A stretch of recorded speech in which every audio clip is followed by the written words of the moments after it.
Welcome to MJ Loves Toku, episode 68. I am talking about Kamen Rider 01, episode 43, which is entitled something like, Such is a Heart.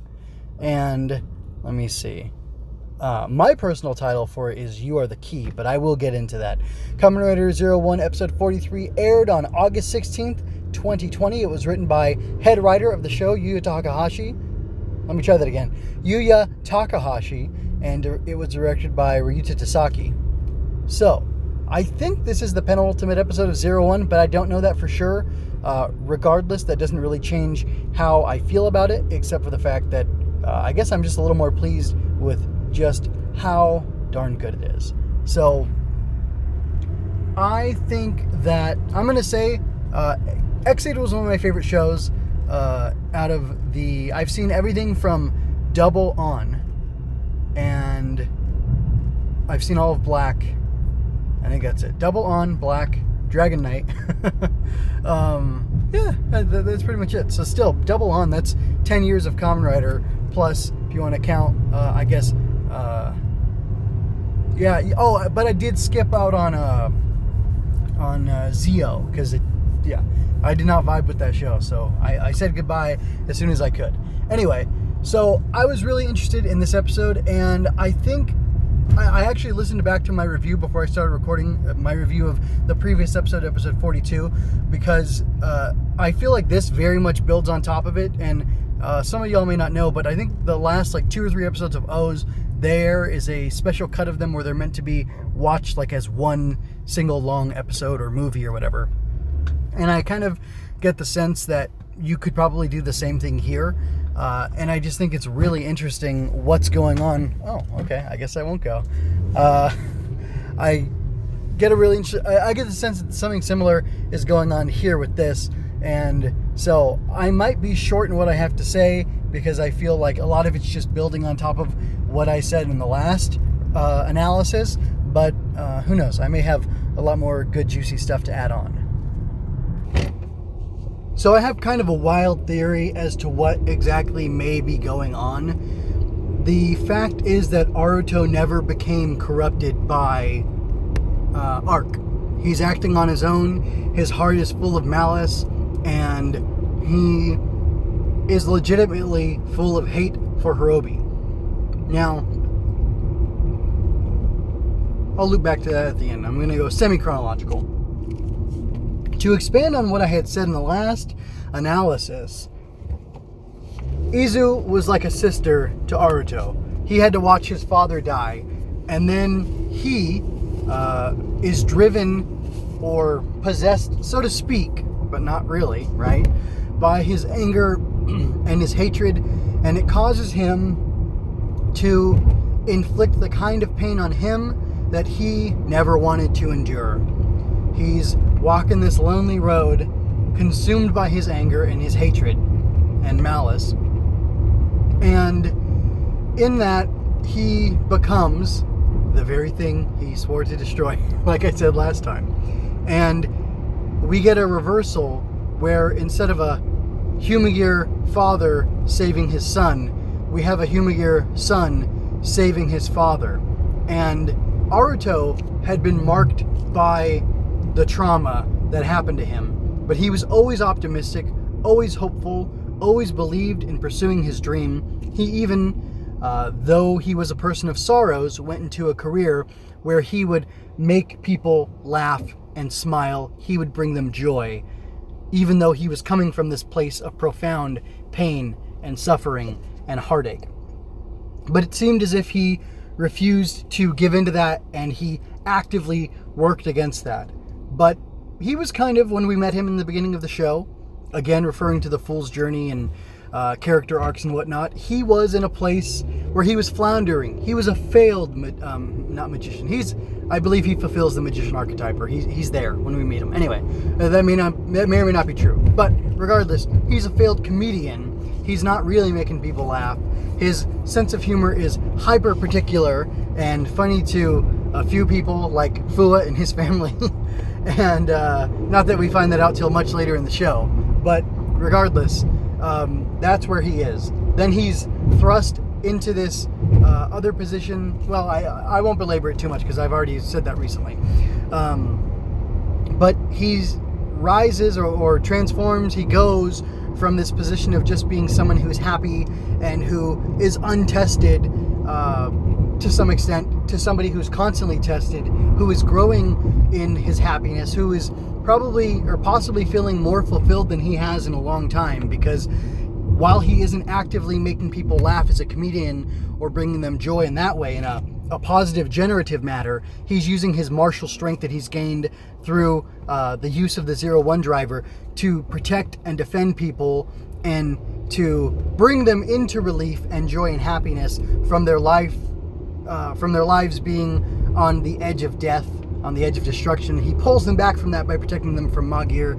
Along the way, he has a modicum of success. He is able to he has to destroy Magir at first. Remember this. He has to destroy Magir at first, making those Humagir completely lost. Then we get to a point where the Humagir are being backed up on a regular enough basis that even if he has to destroy them, which is sad for him, they are backed up and they can come back and be preserved. Then, with Metal Cluster Hopper, he gains the ability to neutralize the programming of MetsubouJinrai.net and remove that malice from them. But then, well, I technically think this is actually past that. Like, that doesn't work on, I think, Horobi, I believe he tries on Horobi and it doesn't work on him. It could have been Jin, but I think it was Horobi. It would thematically make more sense with what's going on now. But, like, he gains all this success. Along the way, Izu is learning his sense of humor. She's developing a wit of her own, which is similar to his. And he is able to take all this joy in that. So he's kind of at the top of his game, at the best place in his life. And then, Thouser comes along and challenges him, and he, again, proves that Humagir can be more than what, people thought they were, and more than the constraints that people put on them.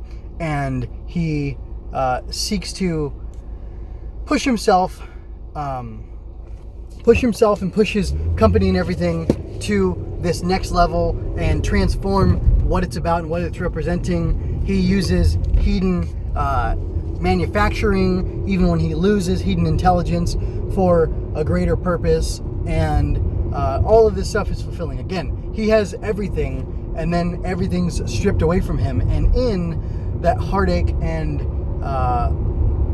in all that pain, he even retains who he is, but he lets himself become filled with all this fear and anger and hatred and all these things, and then he does what the arc would do, or worse.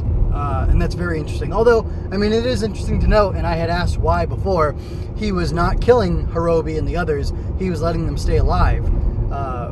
Which is interesting. I guess that's a measure of the fact that Aruto is in control of himself still. Which, of course, is a good thing.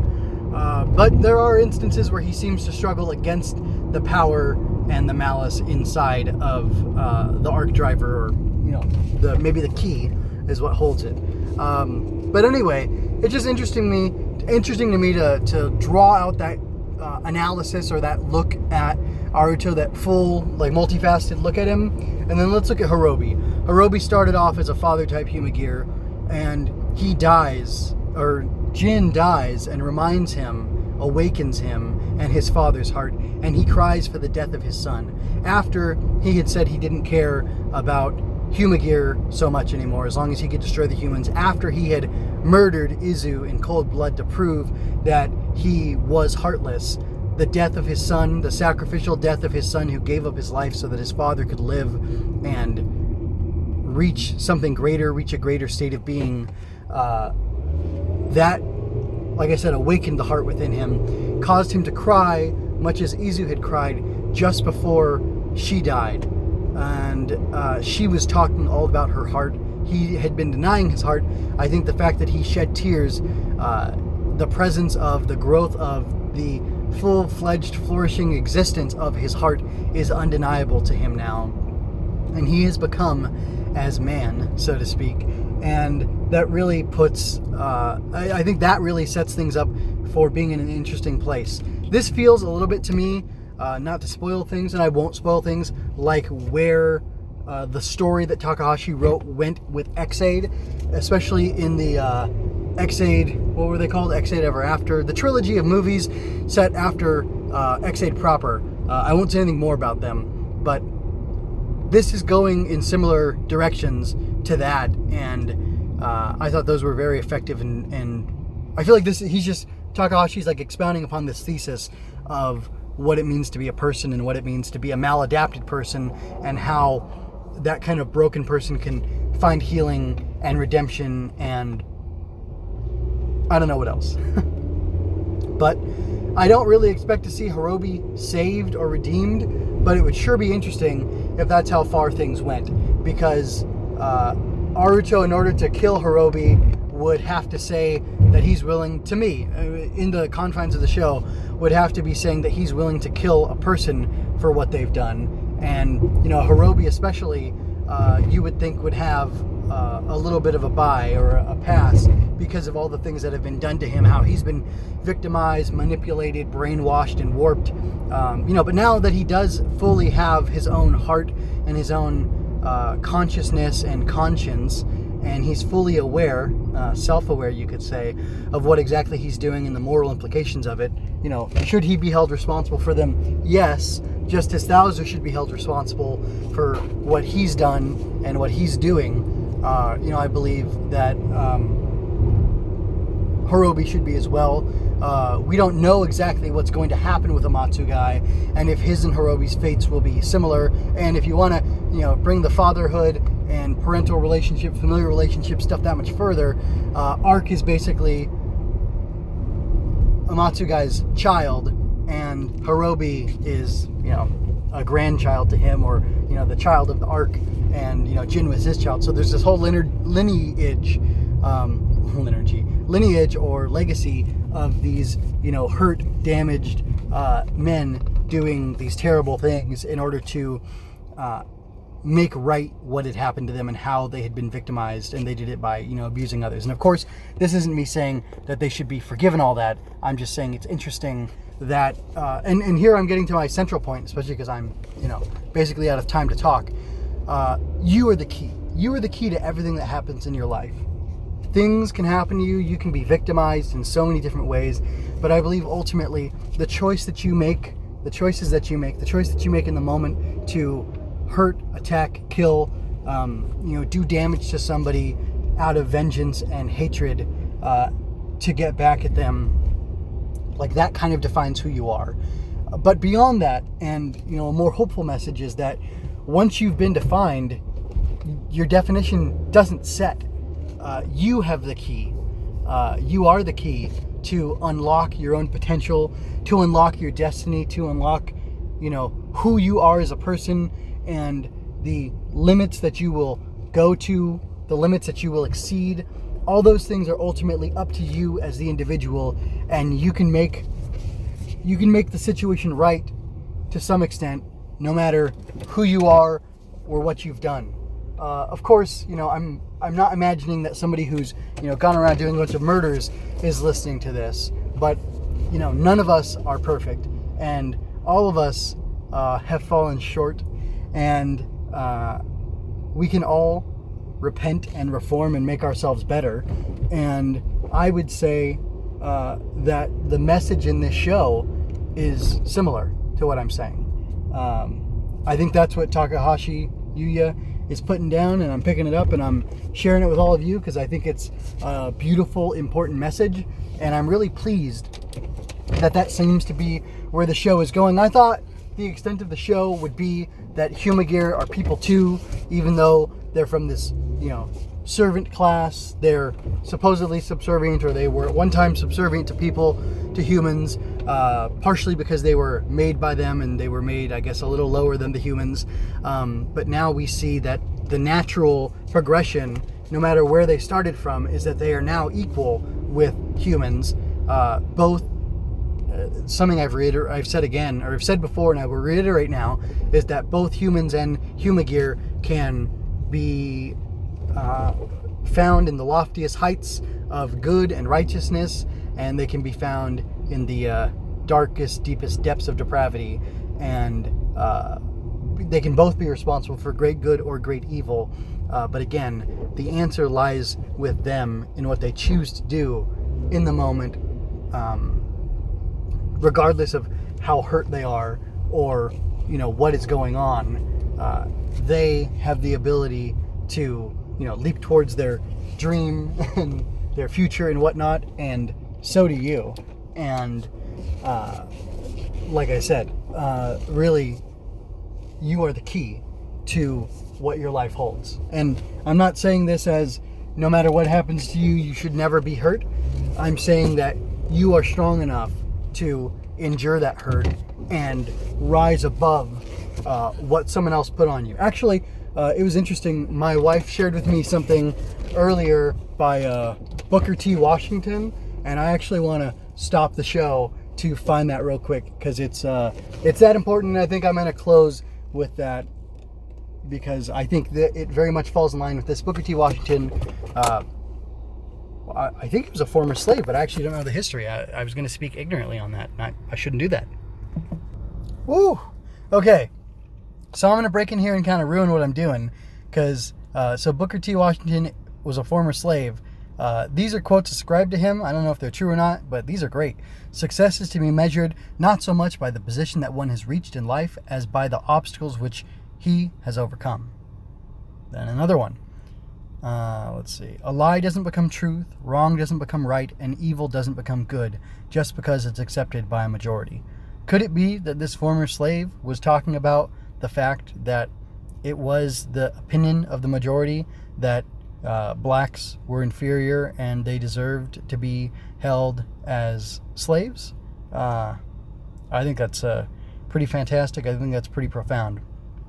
Something that I think falls in line with the spirit of Kamen Rider is, if you want to lift yourself up, lift up someone else. Wow, that is profound. Here's the quote I was looking for. I will permit no man to narrow and degrade my soul by making me hate him. I referenced X8 earlier. Part of the end game of X8, or the after end game of X8, reminded me of Kiva. In the very end of Kiva, there's a question of power and what it means to be powerful and what it means to be strong. And Wataru is faced with that question, and he believes that he's been weak and that he needs to be strong by being murderous or being able to kill viciously. And I wonder if that's where this show is going too, because letting malice overtake you and letting anger and hatred be stirred in you by somebody else is the plan of the arc. The arc plans to cause endless enmity to exist between the Humagear and the humans, so that all sentient life, I think, will be destroyed. I don't know if it's a Master Asia thing where it's doing an eco-terrorist two-step where it wants the Earth to be able to reclaim itself and regenerate while humanity and other sentients are dead, or what. But it wants to foment conflict and destruction. That's its final conclusion. Kind of sounds to me like the final solution, but I don't know. I could be reaching there. But anyway, I really like that. And I kind of think you can apply this quote to Aruto. Not that he would have articulated it this way or whatever, but to me it feels very much in the spirit of what's going on in this episode, last episode maybe, and maybe even the final episode, if indeed I think 45 is the last episode. So here we go. I will permit no man to narrow and degrade my soul by making me hate him. Once again, you are the key. You are the key to letting the stimulus put upon you, given to you, directed towards you by another person, turn into you hating that person. I'm not saying you can never become angry and you need to be emotionless like a robot, but it's important to be able to take that stimulus in and not react to it and not let it control you. You should react to it in the appropriate manner, but you should not react to it in the inappropriate manner, I guess is what I'm saying. I don't know. I think that's where this is going, but I've gone on far enough or long enough, so I will let you go. If you enjoyed this, like, comment, and share to help me grow. Don't forget to subscribe to keep current with each release. Chat with me on Twitter at MJ_scribe. Visit mjmunoz.com/podcast to find the multiple feeds in which I analyze Star Wars, tokusatsu, comics, and more.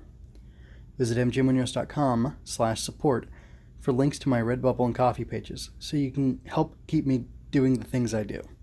Thank you so much for your time and attention. Until next time, be well, and remember, you don't have to shout henshin to be a hero.